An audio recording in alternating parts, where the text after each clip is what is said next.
Start करते हैं। तो इस चैप्टर में यदि हम देखें ध्यान से, तो चैप्टर 1 क्या है हमारा, द सॉलिड स्टेट्स। और इस चैप्टर में यदि हम ध्यान से देखें तो हमें दो कीवर्ड मिलता है। क्या कीवर्ड है भाई? पहला क्या है सॉलिड और दूसरा क्या है स्टेट, है ना। तो व्हाट इज सॉलिड? पहले वही पुराना डेफिनेशन क्या है सॉलिड का? बताओ भाई, 10th क्लास से पढ़ के हाँ मॉलिक्यूल बोलते हैं इंटरमॉलिक्यूलर फोर्सेस, बोलते हैं उसको हम इंटरमॉलिक्यूलर स्पेस। मॉलिक्यूल्स के बीच में जो स्पेस है उसको हम बोलते हैं क्या है? Intermolecular space. उसको क्या बोलते हैं? सही बोल रहे हैं, उसको क्या बोलते हैं? इंटरमॉलिक्यूलर स्पेस, है ना। स्टेट क्या है? चलो सॉलिड के बारे में बात करते हैं। इंटरमॉलिक्यूलर स्पेस क्या होता है? लेस होता है। लेस क्यों होता है इंटरमॉलिक्यूलर स्पेस? क्योंकि इंटरमॉलिक्यूलर फोर्स हाई होता है। क्योंकि इंटरमॉलिक्यूलर फोर्स क्या होता है? हाई होता है। पता ना फिर क्या होता है? इंटरमॉलिक्यूलर फोर्स क्या होता है? इसका हाई होता है, जिसकी वजह से इंटरमॉलिक्यूलर स्पेस क्या होता है? कम होता है। क्योंकि ये दोनों होता है इसीलिए इसका फिक्स शेप होता है। इसीलिए क्या होता है? इसका फिक्स शेप होता है। क्योंकि फिक्स शेप होता है तो फिक्स वॉल्यूम होता है। क्या हो जाता है? इसका फिक्स वॉल्यूम हो जाता है। तो ये तुम पहले से ही पढ़ के आ रहे हो। ये सब क्या चीजें जो तुम पहले से ही पढ़ के आ रहे हो, ऐसा कुछ स्पेशल से जाने जरूरत है।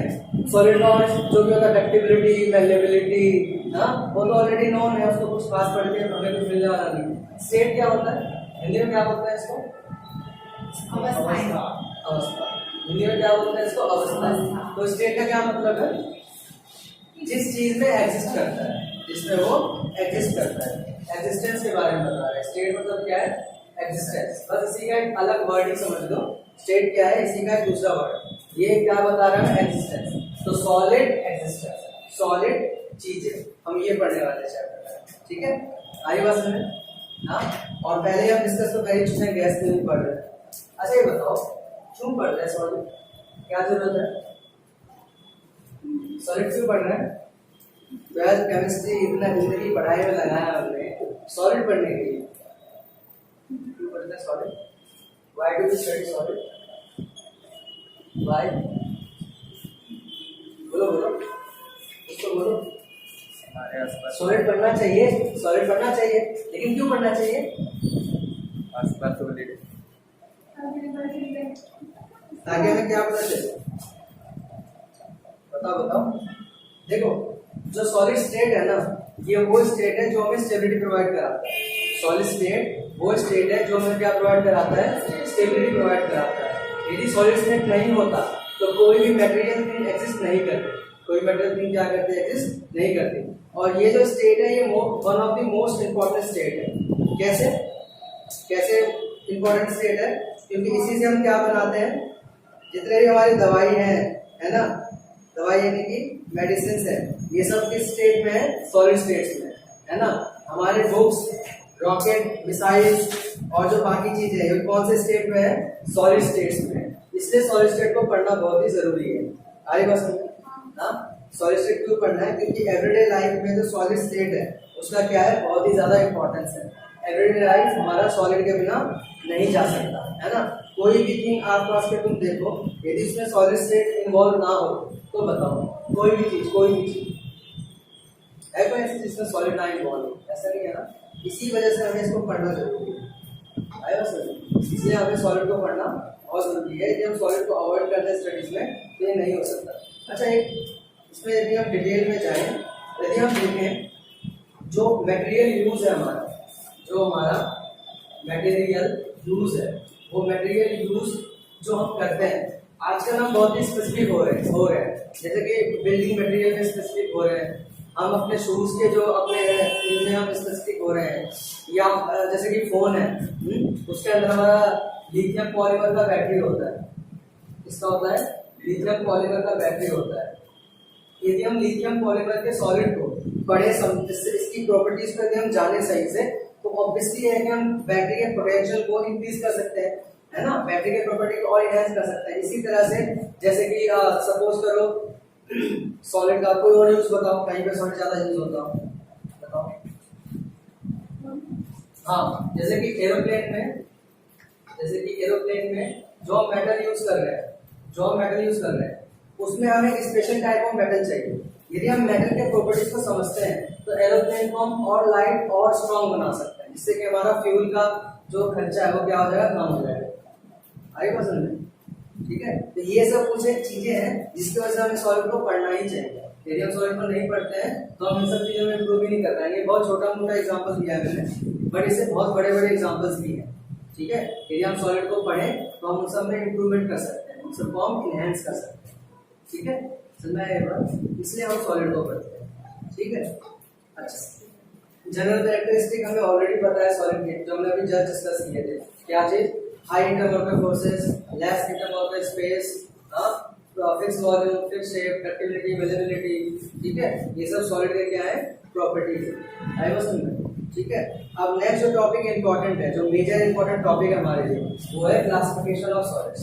समझ में आए? इसमें लिखवाने पर कुछ नहीं है। ठीक है, समझ? देखो, नेक्स्ट जो टॉपिक है वो है हमारा क्लासिफिकेशन ऑफ सॉलिड्स। नेक्स्ट जो टॉपिक है वो क्या है? Classification of solids. ठीक है, classification of solid. Classification of solid को बुक के अंदर इस तरह से मेंशन नहीं है, बट मैं तुम्हें बता रहा हूँ। क्लासिफिकेशन ऑफ सॉलिड को बुक के अंदर दो वे में समझाया गया है। क्लासिफिकेशन ऑफ सॉलिड को बुक के अंदर दो वे में समझाया गया है। दो वे कौन सा है? जो फर्स्ट बेसिस है वो है on the basis of arrangement of constant particles. जो फर्स्ट बेसिस है वो क्या है? ऑन द बेसिस ऑफ, जो फर्स्ट क्राइटेरिया है अरेंजमेंट का वो है ऑन द बेसिस ऑफ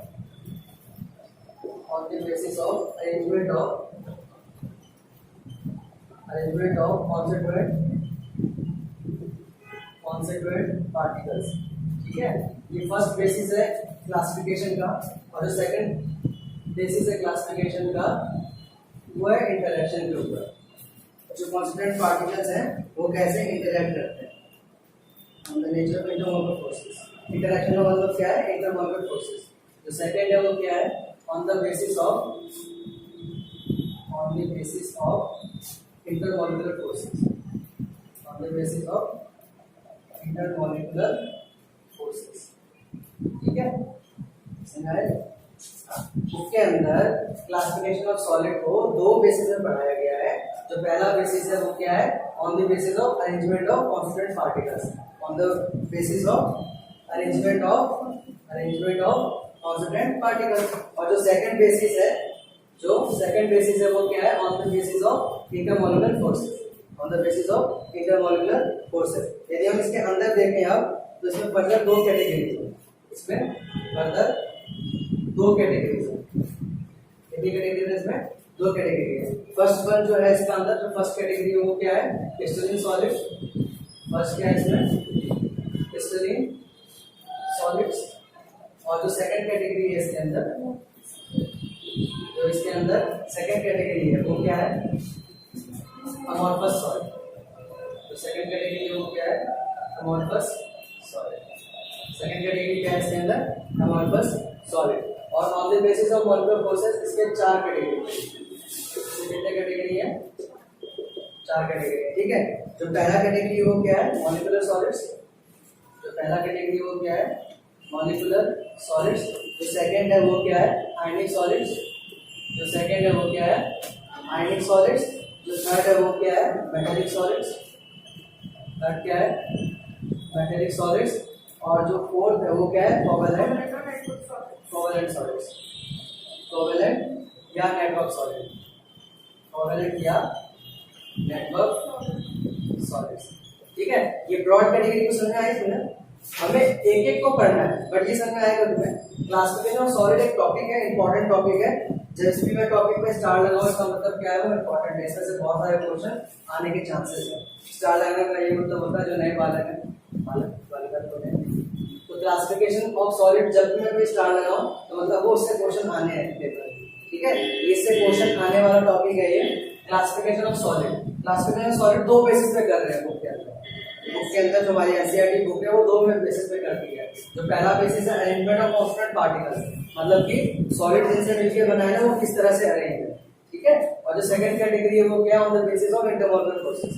जो सेकंड बेसिस है वो क्या है? इंटरमोलिकुलर फोर्सेस के बेसिस पे। कि जो कॉन्स्टिट्यूएंट पार्टिकल्स है वो कैसे आपस में इंटरेक्ट कर रही है, आपस में किस तरह से फोर्स किस तरह का बना रही है, उसके बेसिस पे कैटेगरी है। इसके अंदर देखें तो फर्दर डिवीजन किस चीज का है, पहला है क्रिस्टलाइन सॉलिड का, दूसरा क्या है अमॉर्फस सॉलिड का। पहला क्या है क्रिस्टलाइन सॉलिड और दूसरा क्या है अमॉर्फस सॉलिड। ठीक है, एक तो ये है।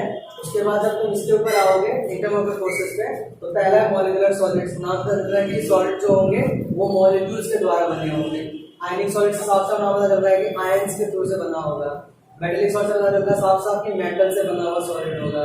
कोवैलेंट से पता चल रहा है कि जो सॉलिड बना है वो कोवैलेंट बॉन्ड्स के थ्रू से बना है। समझ आया? क्लियर है? इसको नोट करो एज इट इज। ये स्टार लगा है बड़ा वाला, इसका मतलब समझ रहे हो? हाँ है ना, सिर्फ उसको आएगा, लिखवा के ले लो, आएगा पेपर में, आएगा तो आएगा, इसको कोई रोक नहीं सकता। ठीक है, इसको एक क्लासिफिकेशन नोट करो। हम फर्स्ट कैटेगरी स्टार्ट करते हैं नोट के बाद, क्लासिफिकेशन फर्स्ट स्टार्ट करते हैं on the basis of arrangement of constant particles. ठीक है, जल्दी से नोट करो इसको।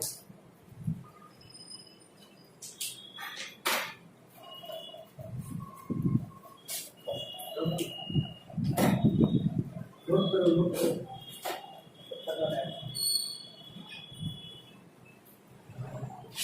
समझ में आ रहा है? समझ में आ रहा है? तो कैसे से आ रहा है?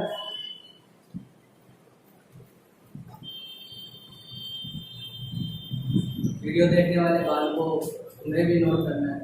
पता चले वीडियो देख रहे हैं, अब नहीं भैया क्या है, रिवीजन करा लेंगे, रिवीजन नहीं करेंगे, यही है जो है, यही है भाई। लो रिवीजन टेलीग्राम पे हम बदल देंगे वीडियो, यूट्यूब पे नहीं होंगी, अगर वहां नहीं डाल दिए वहां के ऐसे होता है। तुम्हारे सबके लिए वो क्लास पे करते हैं। 12th का सेपरेट कौन बनाएगा? मैं बनाऊँ?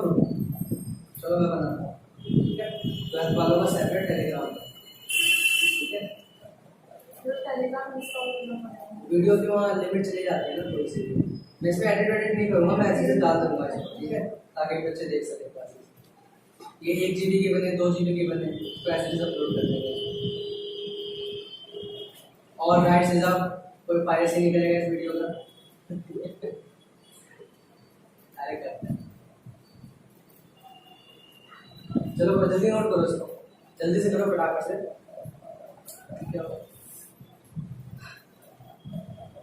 जल्दी करो, स्पीड बढ़ाओ भाई, स्पीड बढ़ाओ। 12th क्लास है, पास करने इसको, स्पीड ज़्यादा होनी बहुत ज़रूरी है। पुराने बालों को आदत हो गई होगी। जल्दी करो, हो जाएगी, जल्दी करो।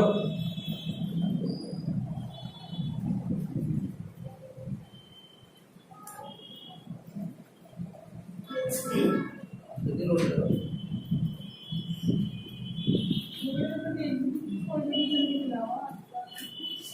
नहीं खुल गया, चल गया नहीं, क्वेश्चन चल रहे हैं। हम मैं जो हमने स्टार्ट नहीं किया, सेफ्टी पर्पस के से तुम सबका भी सेफ्टी है, सब चीज़ है, इसलिए हमने स्टार्ट नहीं किया, अदरवाइज चल नहीं गया। हाँ तुम्हारा सेशन है सारी क्लासेस, फिजिक्स तो बड़े अच्छे से ले रहे हैं, मॉडल कंटिन्यूस ले लिया, अच्छा किया। बाकी सब्जेक्ट ध्यान कर रहे हैं।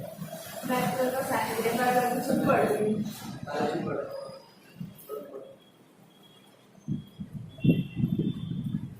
आगे करें। चलो फिर स्टार्ट करते हैं। फर्स्ट स्टार्ट करते हैं हम classification of solid on the basis of arrangement of constant particles. What is constant particles? क्या होता है कांस्टेंट पार्टिकल्स? क्या होता है बोलो। हाँ, एटम्स मॉलिक्यूल्स क्या करते हैं? कांस्टेंट मतलब होता है जिनसे मिलकर बना है, सॉलिड जिनसे मिलकर बना हुआ है उसको हम क्या बोलते हैं? Constant particles. बट इसमें एक कीवर्ड है, क्या कीवर्ड है? अरेंजमेंट। कांस्टेंट पार्टिकल जिनसे मिलकर सॉलिड बना है उसका क्या अरेंजमेंट है, उसके बेसिस पे दो कैटेगरी में डिवाइड किया गया है। कौन सा है? क्रिस्टलाइन और अमॉर्फस, है ना। तो ये क्रिस्टलाइन क्या होते हैं, अमॉर्फस क्या होता है, उसको थोड़ी देर में समझ रहे हैं। बुक के अंदर टेबल 1.1 है, जो इसका आंसर देता है हमें टेबल 1.1, टेबल 1.1 है, ये बहुत इंपॉर्टेंट है, बहुत इंपॉर्टेंट है। अच्छा ये क्या है? Keep in mind. हाँ ये क्या है? Keep in mind. टेबल 1.1 बहुत इंपॉर्टेंट है, इस टॉपिक का क्रक्स है, हमने उसके ऊपर कुछ नोट नहीं करना, ठीक है, बट उसको हमें समझना बहुत जरूरी है। तो 1 बाय 1 जो टेबल 1.1 के अंदर कहा जा रहा है बातों को, उसको समझते हैं, उसके बाद उस पूरे टेबल को क्या करते हैं, क्या करना है उसको फिर हमें नोट करना है, ठीक है। तो ये टॉपिक जो है हमारा on the basis of arrangement of constant particles, वो है table 1.1, that is keep in mind, most important, ठीक है। चलो देखते हैं टेबल 1.1 में क्या कहा जा रहा है।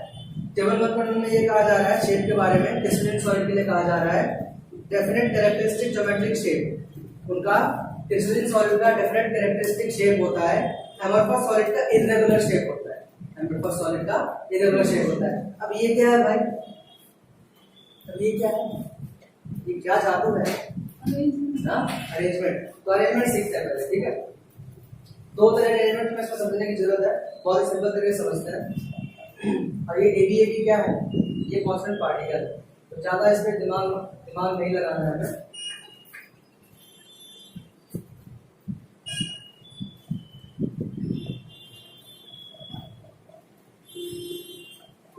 ये नोट भी करने में है, ऐसा नहीं कि मैं बात को नहीं कर, हाँ ये नोट करने का पार्ट है।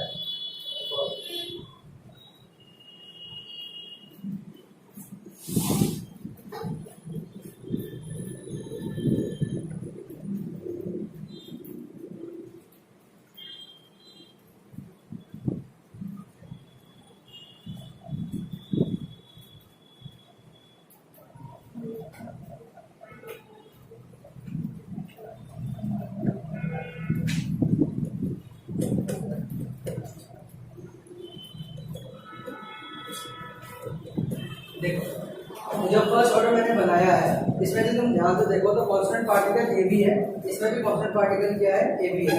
तो ए बी, इसमें क्या हो रहा है कि एक जो पार्टिकल है वो नेक्स्ट पार्टिकल सीक्वेंस में आ रहा है, नेक्स्ट पार्टिकल क्या आ रहा है उसके सीक्वेंस में आ रहा है। तो सीक्वेंस में आने का फायदा क्या है कि इसके अंदर जो इंटरमोलिकुलर फोर्सेस है वो क्या होंगे, फिक्स। इंटरमोलिकुलर फोर्सेस क्या होंगे, फिक्स होंगे, और इंटरमोलिकुलर फोर्सेस क्या होंगे, स्ट्रॉन्ग, क्योंकि रिपीटेड यूनिट है तो रिपीटेड फोर्सेस है। इंटरैक्शन के या रिपल्शन के फोर्सेस क्या है, लिमिटेड है या तो भी कांस्टेंट है, इस वजह से इसका शेप भी क्या होगा, कांस्टेंट, शेप भी क्या होगा, कांस्टेंट। और इसलिए इसका शेप भी क्या होगा, फिक्स, शेप फिक्स होगा, इसलिए इसका जो मेल्टिंग बॉइलिंग पॉइंट है वो भी क्या होगा, फिक्स होगा, है ना। अच्छा लेकिन इसके अंदर देखो जो ऑर्डर है वो फिक्स नहीं है, जो ऑर्डर है वो क्या है, फिक्स नहीं है। आप 2 कदम चले कि नया आ गया, फिर 2 कदम चले कोई नया आ गया, है ना। लेकिन इसके अंदर चलते जाओ तो रिपीट करके एक ही तरह के एलिमेंट मिलेंगे तुम्हें। इसके अंदर ऑर्डर क्या है, फिक्स नहीं, ऑर्डर फिक्स नहीं है तो इंटरमोलिकुलर फोर्सेस फिक्स नहीं है, इंटरमोलिकुलर फिक्स नहीं है तो शेप भी क्या होगा, फिक्स नहीं होगा, है ना। शेप फिक्स नहीं होगा तो मेल्टिंग पॉइंट, बॉइलिंग पॉइंट भी फिक्स नहीं होगा। ये मैंने क्या बताया तुम सबको। जो सेकंड है वो अमोर्फस सॉलिड की प्रॉपर्टी है, जो मैंने अभी कुछ प्रॉपर्टीज बोली वो क्या है, ये अमोर्फस सॉलिड की प्रॉपर्टी थी। यहाँ पे जो प्रॉपर्टीज मैंने अभी बोली वो क्रिस्टलीन की प्रॉपर्टी, वो किसकी प्रॉपर्टी थी, क्रिस्टलीन की प्रॉपर्टी थी। तो कुछ प्रॉपर्टी समझ में आई, हाँ आ रही है समझ में, ये ठीक है ना। जो फिर आगे समझते हैं। तो इस क्रिस्टलीन में क्या कह रहा है, ये definite characteristic geometrical shape, characteristical geometrical shape है किसमें, क्रिस्टलीन में। क्यों है, क्योंकि ऑर्डर इसका फिक्स है। इसी को हम लॉन्ग रेंज ऑर्डर बोलते हैं, इसको हम क्या बोलते हैं, शॉर्ट रेंज ऑर्डर, ठीक है। क्योंकि ये लॉन्ग रेंज ऑर्डर है इसलिए इसका शेप क्या फिक्स है, क्योंकि ये शॉर्ट रेंज ऑर्डर है इसलिए इसका शेप क्या फिक्स नहीं।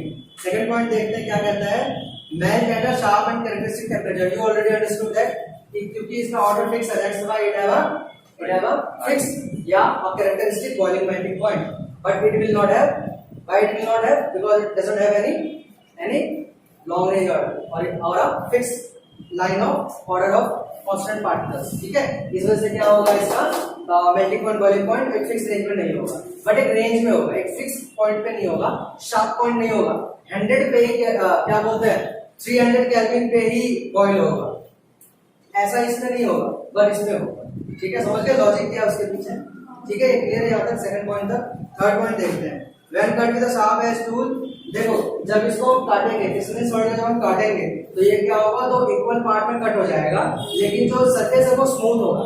सरफेस क्या होगा, स्मूथ होगा। क्यों होगा, वही रीजन है, इंटरमोलिकुलर फोर्सेस फिक्स है, इसलिए कटिंग जो होगी वो क्या होगी, स्मूथ होगी। लेकिन ये इंटरमोलिकुलर फोर्सेस फिक्स नहीं है, क्योंकि ऑर्डर फिक्स नहीं है, इसलिए कटेगा लेकिन रफ पे कटेगा। सरफेस क्या होगी, रफ होगी। इसकी सरफेस कटने के बाद क्या होगी, स्मूथ होगी। क्यों, क्योंकि जो मॉलिक्यूल्स का अरेंजमेंट है वो फिक्स है। देखो क्या, देखो यहां से हम कटिंग करते हैं यदि इसकी, तो सेम जो कटेंगे दो हाफ, उसमें दोनों तरफ क्या है, सेम है। दोनों को मत देखो, इसको देखो, इसके अंदर ऑर्डर क्या है, फिक्स है। ऑर्डर फिक्स है, इसीलिए इसका सरफेस क्या होगा, स्मूथ होगा। क्यों, क्योंकि इंटरमोलिकुलर फोर्सेस फिक्स है। बट यहाँ पे देखो, यहाँ पे देखो स्मूथ नहीं है। क्यों, क्योंकि ए बी बी ए, यहाँ पे इंटरमोलिकुलर फोर्सेस क्या कर रहे हैं, वेरी कर रहे हैं। ऊपर से नीचे आओ, ए बी का इंटरेक्शन बी का बी से, बी का फिर ए से, इंटरमोलिकुलर फोर्सेस क्या होंगी, इसमें वेरी करेंगी, जिसकी वजह से कटिंग के बाद जो सरफेस है वो क्या होगी, रफ। क्लियर है। Third point. Fourth point, they have a definite and characteristic heat of fusion. What is heat of fusion? What is heat of fusion? पढ़ के आओ, लेवल पास करिए ना। इसका heat of fusion फिक्स है, पढ़ के आना, इसको मैं पूछूंगा। heat of fusion क्या है, इसका फिक्स है। इसका heat of fusion क्या है, फिक्स नहीं है। इसका ओवर द रेंज है और इसका एक शार्प पॉइंट है। ठीक है। heat of fusion क्या होता है, जोड़ने में जो हीट लगती है, जोड़ने में जो हीट लगती है या जो रिमूव करने में लगेगी वो फ्यूजन होता है शायद। हीट ऑफ फ्यूजन क्या होता है, फ्यूज होना। फ्यूज, व्हाट इज फ्यूज, जोड़ना, है ना। कांस्टेंट पार्टिकल बनने में जो हीट लगेगी, कांस्टेंट पार्टिकल बनने में जो हीट लगेगी या हीट जो रिमूव होगा, है ना, उसका ये क्या होगा, फिक्स होगा। और यहाँ पे वो फिक्स नहीं होगा। क्यों, क्योंकि देख लो ना, पार्टिकल्स इसमें फिक्स नहीं है। समझ आ रहा है, सारा केस इसके ऑर्डर को ही लेकर है। यदि ये ऑर्डर समझ में आता है तो सारे पॉइंट ऑटोमेटिक समझ आ जाएंगे। ये पॉइंट समझ में आया, ठीक है। यहाँ तक नेक्स्ट में मूव करते हैं। Anisotropic in nature, isotropic in nature, ये क्या होता है, व्हाट इज अनआइसोट्रोपिक, इसको समझो। इसका अलग से डेफिनेशन में लिखना है, पेपर में कई बार ये डिफाइन करने के लिए आता है। ये अनआइसोट्रोपिक है, ये क्या है, क्रिस्टलिन क्या है, अनआइसोट्रोपिक। क्रिस्टलिन क्या है, अनआइसोट्रोपिक, ठीक है, इन नेचर। ये क्या है, अनआइसोट्रोपिक इन नेचर, और ये क्या है, आइसोट्रोपिक इन नेचर। ये क्या है, आइसोट्रोपिक इन नेचर।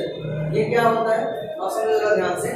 यदि हम किसी सॉलिड में, इसको समझ लो ध्यान से, ये पेपर में आता है 1 मार्क में। यदि हम किसी सॉलिड के अंदर, यदि हम किसी सॉलिड के अंदर किसी एक जगह से, किसी एक एंगल से कुछ प्रॉपर्टीज मेजर करें, यदि हम किसी सॉलिड के अंदर किसी भी एक पॉइंट से कुछ प्रॉपर्टीज को मेजर करें और वो प्रॉपर्टीज का answer through out the solid same आए, तो इस प्रॉपर्टी को हम क्या कहते हैं, आइसोट्रोपिक। क्या कहते हैं इसको, ये सॉलिड आइसोट्रोपिक है। आइसोट्रोपिक मतलब क्या है, इसके कई सारे वैल्यूज, क्या value, refractive index, electrical resistance, इस तरह के प्रॉपर्टीज यदि हम किसी सॉलिड के एक पॉइंट से मेजर करें और दूसरे पॉइंट तक मेजर करें, हर पॉइंट पे सेम आंसर आए, तो वो क्या होता है, आइसोट्रोपिक। लेकिन यदि इस पॉइंट से मेजर करके इस डायरेक्शन में कुछ और आंसर है, इस डायरेक्शन में कुछ और आंसर है, इस डायरेक्शन में कुछ और आंसर है, समझ आया कुछ? ये 3D क्लास चल रही है, लेकिन बता क्या रहा हूँ, ये सॉलिड है, मैंने इस एंगल से और इस एंगल में मेजर किया, फर्स्ट एंगल, फिर मैंने यहाँ मेजर किया, फिर मैंने यहाँ मेजर किया, और यहाँ पे जो वैल्यू आई, वैल्यू 1, वैल्यू 2, वैल्यू 3, यदि वैल्यू 1, वैल्यू 2, वैल्यू 3 इक्वल है, तो ये क्या हो गया, आइसोट्रोपिक इन नेचर। ये वैल्यू किस चीज की मेजर कर रहे हैं हम, रिफ्रैक्टिव इंडेक्स, जैसे कि प्रॉपर्टी है, रिफ्रैक्टिव इंडेक्स मेजर कर रहे हैं। यदि हम इसका क्या मेजर कर रहे हैं, कंडक्टिविटी, यदि हम मेजर कर रहे हैं, क्या मेजर कर रहे हैं, कंडक्टिविटी मेजर कर रहे हैं, ये सारी वैल्यू सेम आ रही है, तो आइसोट्रोपिक इन नेचर हो गया। लेकिन वैल्यू 1, वैल्यू 2 तो इक्वल थी, बट वो वैल्यू 3 के इक्वल नहीं थी, वो वैल्यू 3 के इक्वल नहीं थी, ये क्या हो जाएगा, अनआइसोट्रोपिक। क्या हो जाएगा, ये अनआइसोट्रोपिक इन नेचर। एग्जाम में ये क्वेश्चन आता है, हॉट है, पेपर में पूछा जाता है। ये समझ आए तुमको, अलग से क्वेश्चन लिखवाऊंगा, बट ये समझ आए, है ना। नेक्स्ट पॉइंट पे आते हैं, ये बोल रहा है कि क्रिस्टलिन को ट्रू सॉलिड्स, लेकिन अमोर्फस को क्या बोल रहा है, सूडो सॉलिड्स या सुपर फ्लूइड सॉलिड्स। ये क्या भैया, असली सॉलिड क्या होता है, व्हाट इज असली सॉलिड, ट्रू सॉलिड, हिंदी में असली सॉलिड, असली ठोस क्या होता है। आइडियली जो हम सॉलिड्स को बोलते हैं वो क्रिस्टलिन होता है, आइडियली जो हम सॉलिड बोलते हैं वो क्या होता है, क्रिस्टलिन होता है, इसलिए उसको ट्रू सॉलिड्स बोला जाता है। लेकिन हम अमोर्फस को क्यों नहीं बोल रहे हैं ट्रू सॉलिड्स, इसमें सच्चाई नहीं है, तो सच्चाई क्यों नहीं है, क्या वजह? यदि हम किसी कंपाउंड को उसको हीट करें बहुत ज्यादा, उसको हम क्या करें हीट, और उसको हम फिर रैपिडली कूल करें, उसको हम क्या करें रैपिडली कूल करें, तो वो सॉलिडिफाई हो जाएगा। क्या हो जाएगा? वो सॉलिडिफाई हो जाएगा। इस तरह से बनाए गए सॉलिड्स को हम क्या कहते हैं? सूडो सॉलिड्स, या क्या बोलते हैं उसको हम? Super good solids. क्या बोलते हैं उसको हम? Super good solids. जैसे कि तुम देखो ये वाले जो पीछे कांच लगे हुए हैं, है ना, ये क्या करते हैं? टाइम के साथ फ्लो करते हैं, but the tendency of flow is not a property of solid, it's not a property of solid, but कुछ सॉलिड्स ऐसे हैं जो कि फ्लो करते हैं, तो वही सूडो सॉलिड्स है।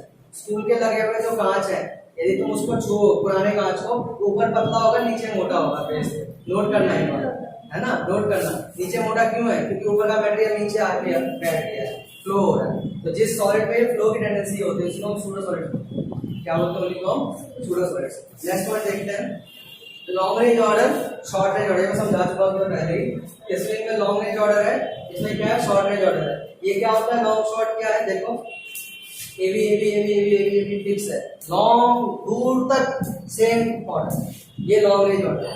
बट एबी डीबी ए कहां गया? ये हो गए हम, हो गए तो ऑर्डर नहीं है हमारे पास। देखो बीए कहां है? बीए नहीं है ना यार, देखो एबी बीए क्या हो गया? होगा क्या है ना, ऑर्डर इसका क्या है? फिक्स नहीं है। शॉर्ट रेंज में छोटा सा हेड डालो, pseudo solid oblique spring solid, pseudo solid oblique super good solids. Definition लिखो, सूडो सॉलिड, तीन डेफिनेशन लिखनी है हमें। सूडो सॉलिड मुझे जाना है oblique super good solid. 5 minute चले जाना।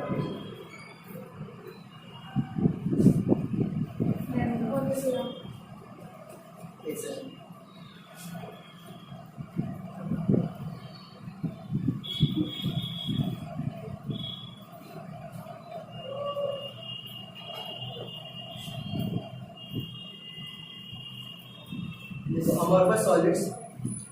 amorphous solids have a tendency to flow,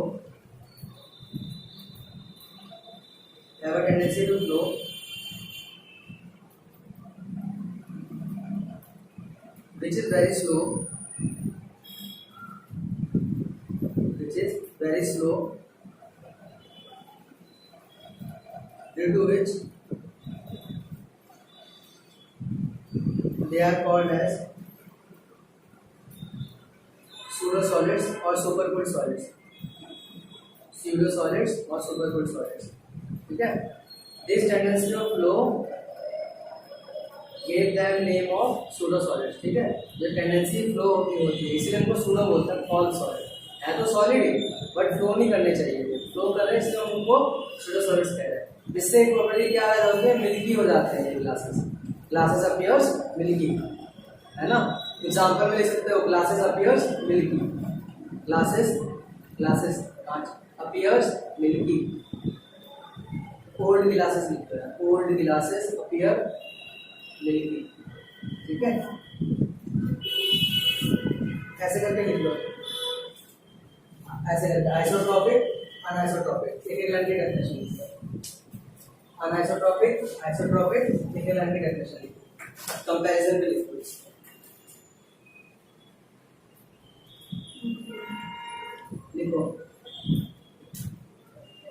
अनआइसोट्रोपिक में लिखो, अनआइसोट्रोपिक में लिखो when in any solid